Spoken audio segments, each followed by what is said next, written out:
So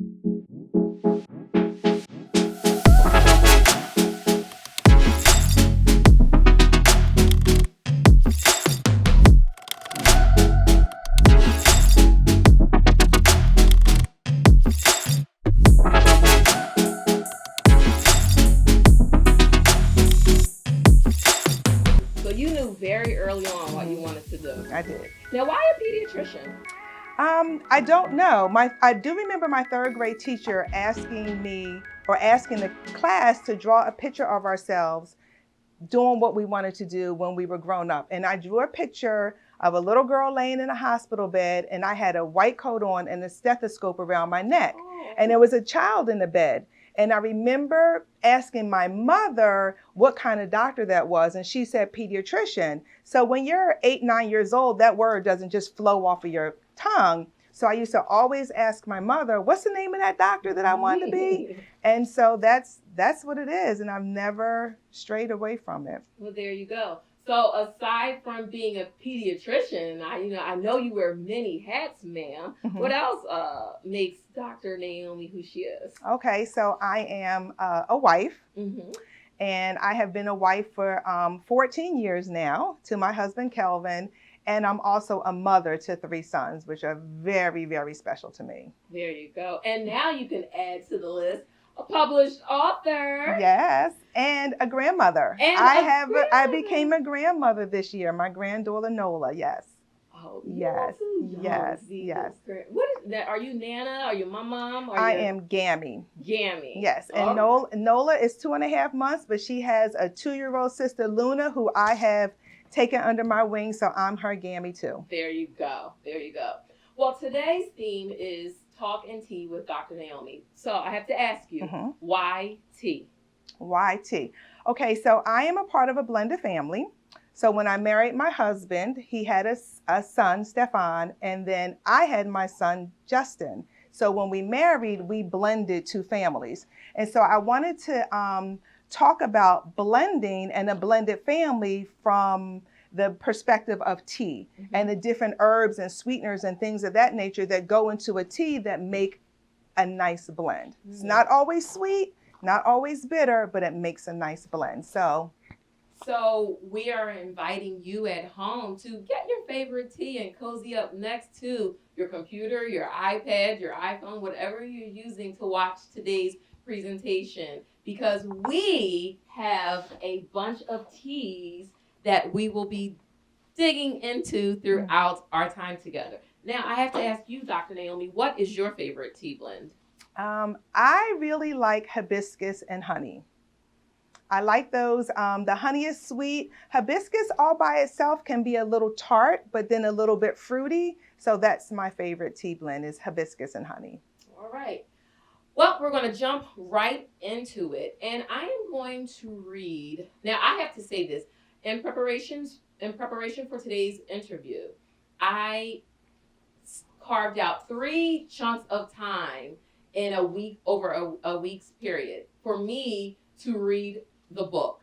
I have to be honest with you. And the first day that I was going to read, I carved out my afternoon to read the book. So I began reading the book around 1:30 in the afternoon. And when I looked up, it was 7:45, and I had finished the entire book.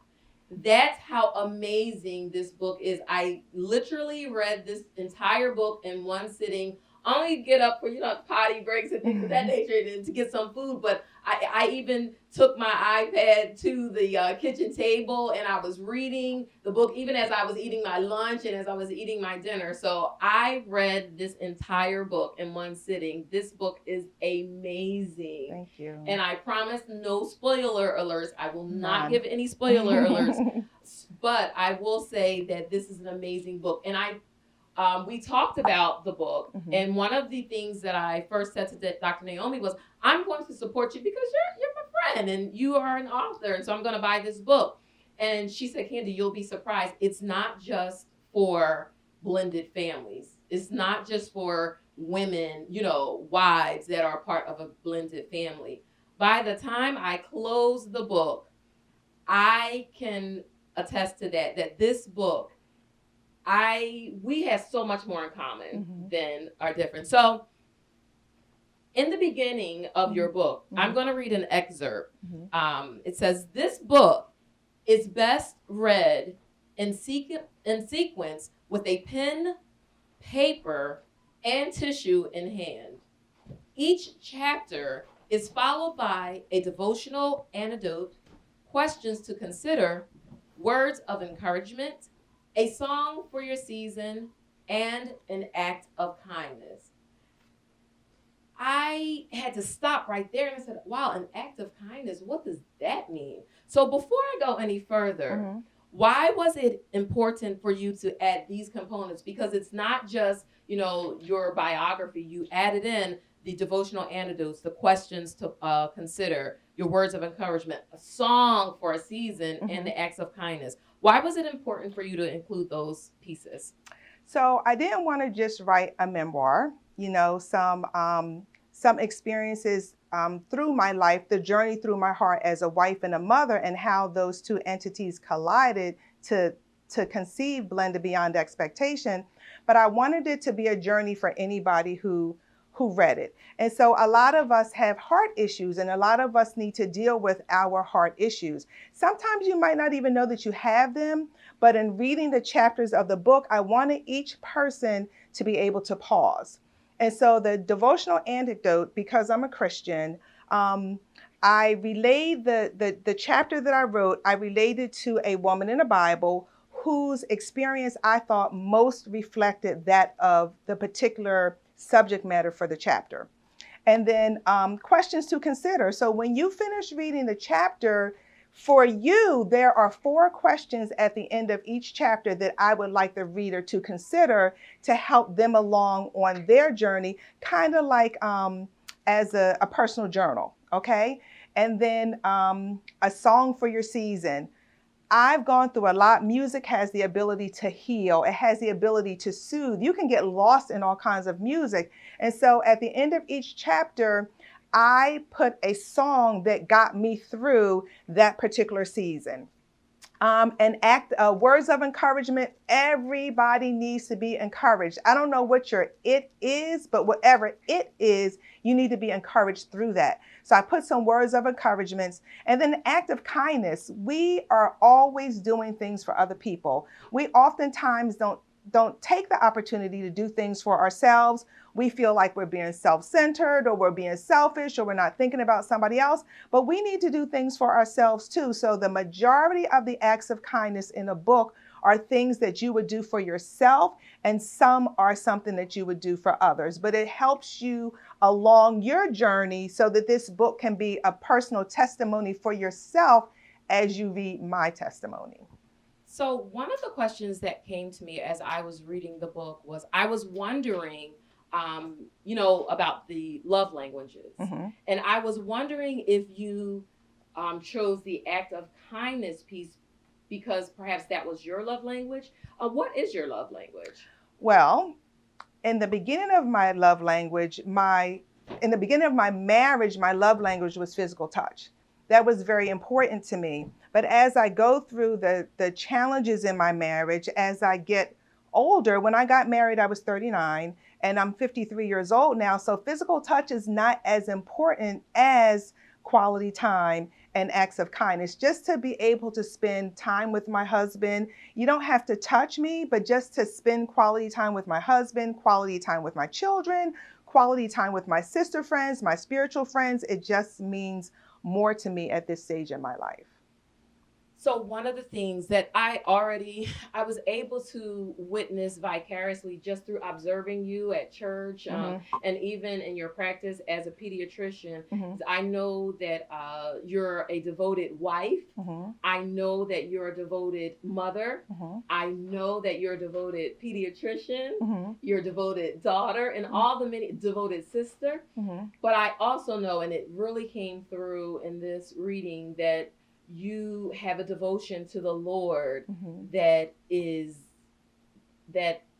just is so inspiring. And just reading how your devotion was tested on so many occasions but yet did you trust him? Mhm. So you're definitely going to see her devotion in action. It's one thing to speak well of God and speak well of your journey when things are going well, but when you're tested, Mm. when you're tested. When you're tested. So one of the scriptures that you open up with, and you're going to get some scriptures throughout this book, but the first scripture that she opens up with is pray. And this is an NIV version. Pray, even in your weakest moments. That is why, for Christ's sake, I delight in weaknesses, in insults, in hardship, in persecution, in difficulty. For when I am weak, then I am strong. That is 2 Corinthians chapter 12, verse 10. Is that a very meaningful scripture for you? It is. It is, because a lot of times people think that it's that when you show your weakness, when you show that you're vulnerable, when you go through times that are difficult, nobody said that being a Christian, your life was going to be easy. It just means that you're going to have promised certain blessings, certain outcomes, but you still must go through the fire, but it doesn't mean the fire is going to consume you. So no matter whatever state that you're in, I always see the glass half full. I'm always happy. I'm always smiling, because I say, well, my day is okay. It could be worse. It could be better. So it's always just okay. And so that's where I take it. I may be in a season where I'm in a valley, but eventually I'm going to be on the mountaintop. I love it. I love it. Now, let's jump into the book. I know you all are very excited to talk and listen to our conversation about the book. The one thing that immediately caught me, I'm an avid book reader, as you can tell. I mean, I have to say, yours is the only book that I've ever sat down and read 254 pages in one sitting. I mean, when I started, it was light outside, and when I ended, I realized I was sitting in the dark. But what I typically do is I'll go and I'll read the beginning, like the acknowledgments, and then I'll read like the back cover, and then if the chapters are titled, I'll read the chapter titles. When I looked at these chapter titles, I said, whoa, first of all, you did good with the titles, because it definitely made me go, I wonder what that's about. So some of the chapter titles include Who's Running This House? Inauguration Day? Letting Go. This one really caught my attention. Stop Running Through the Woods. It Takes Courage. Letters from the Heart. Uncommon Favor. And finally, Just Breathe. What is the correlation between these book chapter titles and tea? Because you said, Candy, it all works together. So what is the correlation between the chapters titles and teas? Okay, so the chapter titles are specific for a particular event that I struggled with as a married woman, and such as also a mother. And so when I blended my heart as a wife with my heart as a mother, there was an explosion that I did not expect. And so the book chapter titles came very easy to me. But then the T's, I said, everybody thinks that, I'm a Christian woman. I married a Christian man. We have this Christian family. My stepson is going to just love me as his bonus mother. And my biological son is going to love his bonus father as just this wonderful Christian man to bring guidance. And that's just not what happened. My family was blended, but it was not a blessing. So with the T's, it just made me think about blending. What does blending mean? And when you bring one ingredient from one family and another ingredient from another, the ingredients in and of themselves, when you consume them independently, you're going to get one flavor than a flavor that you'll get when you blend them. And so it made me think about, my husband as a single father of a male child and myself as a single woman of a male child. What does that blending look like? And then when we blended, we have another male child who balanced our union. But there was a lot for me to learn through tea in my blended family. And we are going to be revisiting the teas throughout our time together. So again, I implore you and I encourage you to pull up on the glass of tea of your cup of tea, whether it's iced tea or hot tea. So I've always wanted to ask authors this, and when I got a hold of your book, I said, "Oh, I definitely need to ask this question. Where did you begin your writing?" Okay, so what chapter? Because it doesn't always come out succinctly as chapter 1, chapter 2, chapter 3. So where did you begin writing? I began right smack dab in the middle of the book. Chapter 4 was the first chapter that I wrote. So, Blended Beyond Expectations by Dr. Naomi Hill. Chapter 4, which is Stop Running Through the Woods. You started there. And so that's pretty interesting. And I'm going to tell you why it's interesting, because that's chapter 4. That is smack dab in the middle of the book. So you actually began literally in the middle of the book. So why did you know that was going to be the placing? So like after completing the writing, did the placing make any sense to you as the author? Well, it did. It did because there were several women who encouraged me to write this book. And the first part of that encouragement came from other people watching me mother my son, my firstborn, Justin, through a very difficult season. And so they heard my testimony as a mother and didn't understand where the strength came from, where the resolve came from, because when you look at me, you didn't see what I was going through. You didn't know that it was there. And so because of the sharing of that story regarding my son, you need to write a book. You need to write a book. Everybody, you need to write a book. And so that's where I started. And it was a very painful season that I was in, which is why when I started the book, I was fearful of being vulnerable, transparent, and just open and honest. And so that's where I started at a hard part, at a very, very difficult part. And because clearly it was, you began writing in the middle, what would become the middle of the book. When you ended your writing, was that the natural ending of your writing, or did you kind of write that out of sequence as well? The ending? Yes. Actually, the very last thing I wrote was the introduction. Wow. I wrote the middle of the book, the middle of the book.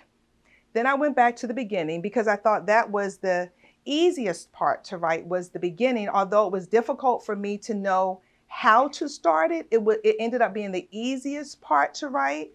And then the last part of the book was actually written.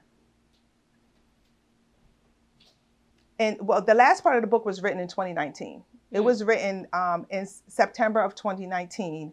And there were several years in between writing the first 7 chapters and then the chapter 8. So why did you need that break in writing Blended Beyond Expectation? I'm going to keep dropping that so you'll know. Blended Beyond Expectation, where you can get your pre-order copy at drnaomi.org.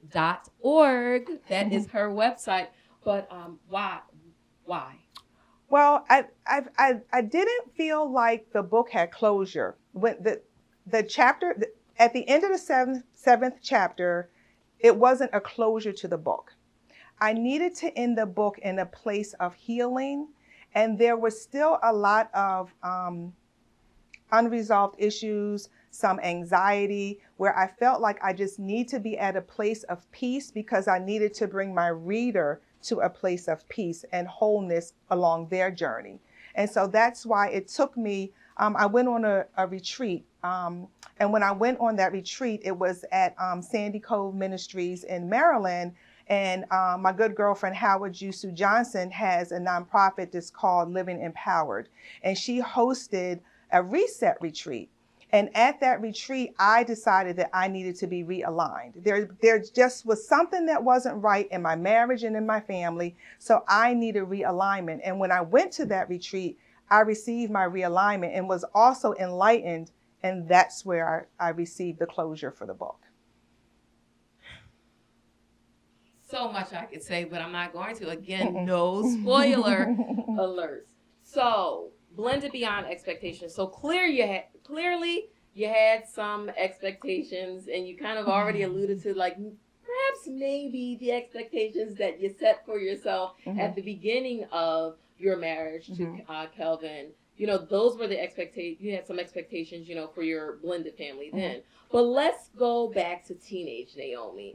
And I say teenage because that's when, you know, for some reason, young girls start to really think about what their wedding dress is going to look like, what their Prince Charming, as it were, and who's going to be their bridesmaids, what music they're going to dance to or, you know, walk down the aisle to. So what were teenage Naomi's thoughts or aspirations about love, marriage, and kids? So in the first part of this question, I just want to know what your thoughts and aspirations were about those. Well, I always thought that I would get married, probably right after medical school, because I knew I wanted to be a physician.